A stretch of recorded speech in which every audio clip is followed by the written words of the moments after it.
Hello Internet, how's it going? Welcome to another episode of the Jongravesshow. We are now in a very interesting place in The Walking Dead, especially since that we are most likely one step away from the coming to war arc.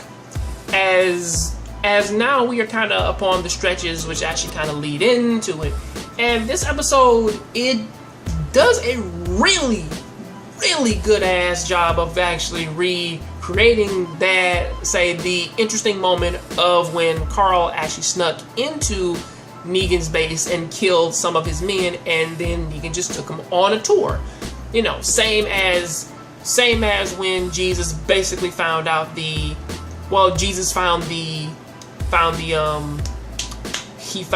base and everything, and also the whole thing of Eugene slowly starting to kind of work into making bullets and everything.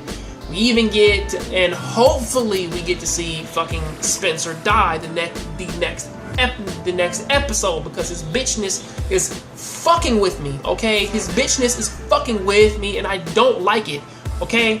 I mean, okay, I gotta break this up into parts, because again, starting out with the whole Spencer shit is very interesting to kind of watch him and Father Gabriel kind of interact with one another. Because again, originally, Father Gabriel was sort of in Spencer's shoes.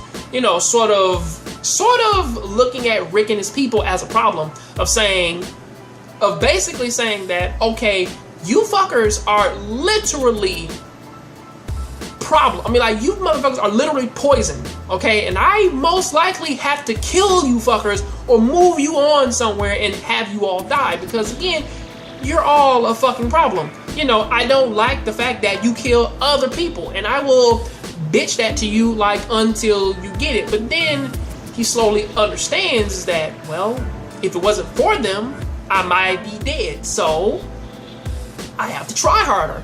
And it's very telling to kind of watch him and Spencer kind of go back and forth and shit.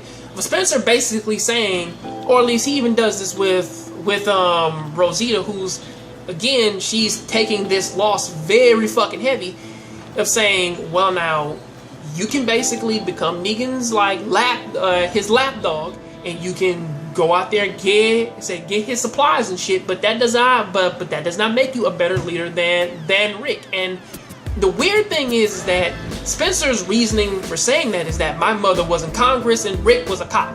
Like, my mother is more like, but then again, if Rick was basically the head sheriff of, or at least like he was the sheriff of like his fucking community, that means that he knows how to lead people. I mean, sure, your mother, she may be in Congress, but still, a person leading a fucking group of protectors, I think that kind of holds a little bit more weight.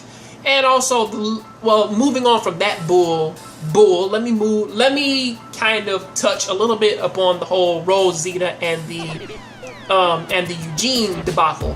And it's pretty interesting to sort of watch the back and forth there, especially since Eugene is like, well, Eugene has grown. He's basically become a better person, and also he has actually become a better character, to where that to where that even though he may not be a fighter, he's still very, very, very smart. And honestly, he's also kind of becoming a little bit more open with how he talks to people.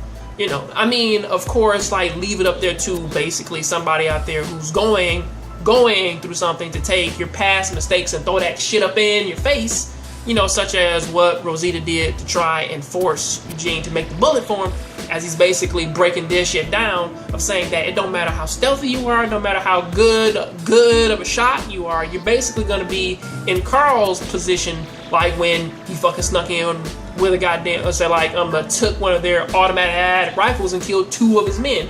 Originally in the comic it was 6, but still, he killed 2 of his men. So it's like, well, you're gonna be there left at a standoff, and most likely you probably will only have 1 bullet to kill off somebody.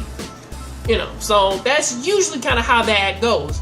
You know, and besides, who's to say that even if Negan does die, that that basically his people, that they're not gonna rally up and just come in and ransack your shit and basically destroy everything. Because again, he is basically, because in this case, he is the wall that's holding back the fucking tsunami. So you really can't say like just killing off Negan is gonna be like the end of it. That's not really what's going on here, you know. So, but of course she does her thing and she gets her bullet, and it's pretty interesting to sort of watch her apologize and him cut right through that bullshit of saying you meant every word of it. I mean, honestly, you say I mean, like, of course, like, you being heated and shit, but that's how you feel. Don't fucking apologize for basically the way how the way how you feel, the way you speak to me. Yes, the way, but what you mean? Of course, that shit hurts. Now let's not talk about this shit ever again. Move on. I like that. Now, this is the bigger part of this episode, which really did kind of make me happy, and it is a few people out there who didn't necessarily read the comics per se, but they really did. And again, I'm gonna keep saying this. This episode did a really good job of recreating something about Negan that I don't think most people necessarily really understand, and that is, of course, Negan's a very smart guy. Of course. You see that with how he does the rules, how he tells his people, like, you do this and do that. And also, you even see that in terms of how he runs his business and shit. Or at the very least, how he has all these wives. And then basically he tells them, you can do whatever the fuck you want, okay? You can fucking leave with this man. You can go back down there. You can work with him and shit. Or pretty much whatever. But you're my wife. And you can't cheat on me, because again, he doesn't like cheaters. Such as why, if you think about it, these women, they may be the women of other men, but you think about it and it's like, well, he officially married them. You know, unless they say, I want a divorce from you, and I want to go back with my husband and be his woman, well, there's nothing that they can do about it, because most of them, they don't want to work, and they want the easy life, even though they don't want to sleep with Negan, but they do it anyway, you know. It's a weird dichotomy. But also, the more interesting thing is that he runs his people through rules. And it's crazy to see how that all of them just fucking understand that, of saying, well, these are the rules we go by, we have our points, and we're practically okay, you know. As he said, that everybody's gonna get fresh vegetables, no points needed, no nothing. You know. Another interesting thing is that we see this, like, when it comes to two characters in particular, when we also see it with Carl and also Olivia. Well, with Carl, he kind of sees Carl as a badass. And of course, it's pretty interesting too, because he actually respects Carl and also Rick. That's the weirdest thing ever, is that out of all the people, I would assume that like the only reason why he still sticks around, like in fucking the Alexandria safe zone, is because he respects Rick enough to show his face and not send like some third bit wannabe to fucking like go to his town and ask for shit. Because again, Gregory again is a coward. So why the fuck should Negan even want to listen to what in the fuck comes out of his mouth? Fuck that guy. But when it comes to Rick, he has made more house calls there than he basically did anywhere else. And I'm pretty sure that he even respects King Ezekiel, but still, he's an actor. And most likely, he can see through that shit of saying like, well now, he's an actor, I respect him as a leader, but he's still not necessarily somebody out there who I would consider a badass. And you also can see that when it comes to Carl. He didn't kill Carl. He kept him with him and then said, I'm gonna take him home. You know, and that's the same thing with him constantly showing up there, like at the Alexandria safe zone. Another interesting thing too is that when he was talking about Carl's eye and shit, of saying, you killed all my men, and of course originally, like when he wanted to see his eye, of course he was younger in the book and shit, but still with the whole thing of don't ruin my perception of you. I see you as a badass. Don't ask questions. You don't ruin that idea.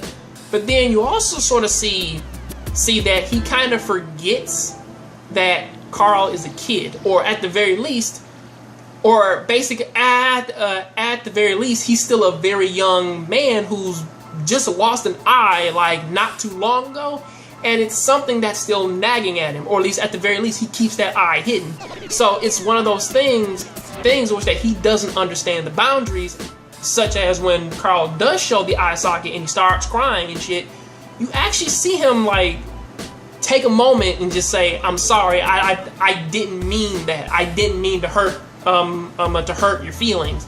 And basically he even says, well, yeah, you know, guys like we mess around and shit. Like I didn't mean to hurt to physically hurt your feelings for that shit.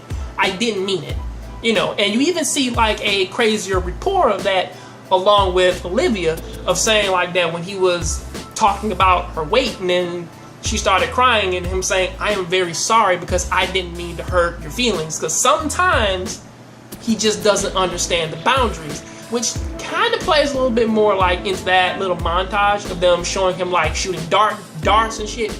And that also plays a little bit like into his backstory as well as him. Well, a little bit here, little spoiler here. He used to be a coach, and of course, with him being a coach, he used to like to school kids. He was a sore winner, you know. So that's just sort of how he does things, which is why he's so good at that shit and why he has all the vulgar speak. But still, you think about it, and it's like, well, he's not necessarily evil. He's sort of just Rick, who doesn't understand his boundaries, such as when he leaps to intimidation. But sorry for making this video so fucking long. I'll see you on the next Jongravesshow Show. Please keep watching anime, keep playing video games, and I will have this out in just a little bit. See you next time. I'm out. Hello Internet, how's it going? This is a very silly episode of Dragon Ball Super, and we are getting another one right after this one with the baseball shenanigans. But let's talk about this episode, and we get to see another special episode and a character that we haven't seen since Dragon Ball, and also her very own little mini-series, and this is Aurelie. What the fuck is Aurelie doing? Or at least, who is Aurelie? Well, she's a android. She's a silly little android, same as Android 8, or in this case, Ader, and basically, you know, she just wants